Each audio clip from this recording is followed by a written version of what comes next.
All right, well, joining us now to give a little more insight on the case, former FBI Special Agent Jennifer Coffindaffer. Jennifer, thank you so much for joining us tonight. What are your thoughts after this press conference from the FBI? They didn't give a lot of information, but you are a former agent. So what did you take from that? Well, the biggest news we got today was they found human remains. That was unequivocal in the message that was delivered. And in addition, of course, the backpack and the notebook, which could really bring some closure to some answers, everyone as to what exactly happened.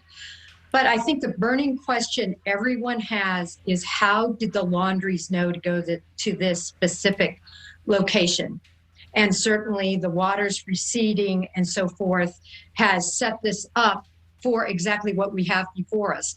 Most people in law enforcement believing he's alive, no longer in the reserve, but now he was in the reserve. He was just below these heavy waters. But I'm thinking, because the reserve was opened yesterday, public traffic has been going through there, people walking dogs and so forth, people conducting their own searches, as Brian Laundrie reported. I believe that somebody that knew the family probably saw something back in there last night, contacted the family. The family then said, we're going to go out and search, contacted the FBI and the police and said, we're going out there. And that person contacted the Laundries as opposed to contacting law enforcement. All right. Now, okay, because we also just received a statement from their attorney saying that the Laundrie parents were there when those human remains were found. And again, we already knew that they were the ones who found the items belonging to Brian Laundrie. So again, that would make your theory make sense.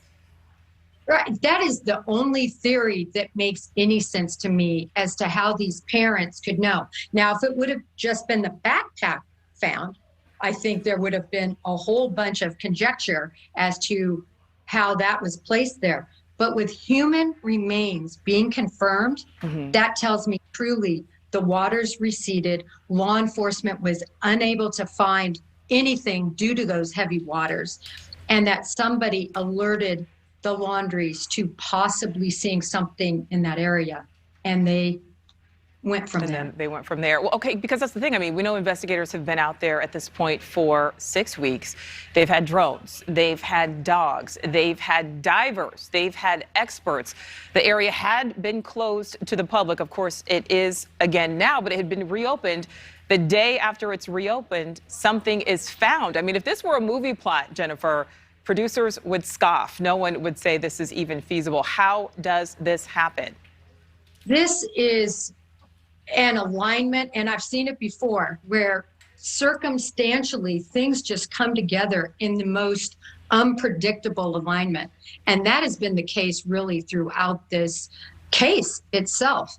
And to have it end in this way, if you will, not that it's ended, because the FBI is going to continue investigating who committed the homicide of GabbyPetito.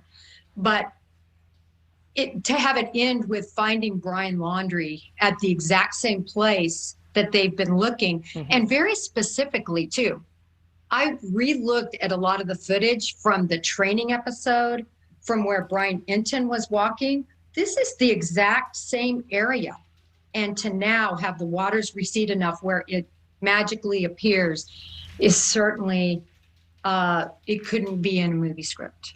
Do you think GabbyPetito's parents will get the justice that they want, that they've asked for?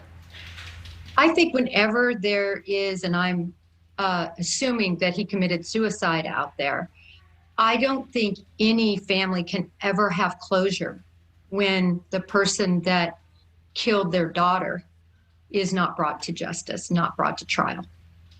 Former FBI Special Agent Jennifer Coffindaffer, thank you so much for your expertise. We do appreciate your time. Thank you.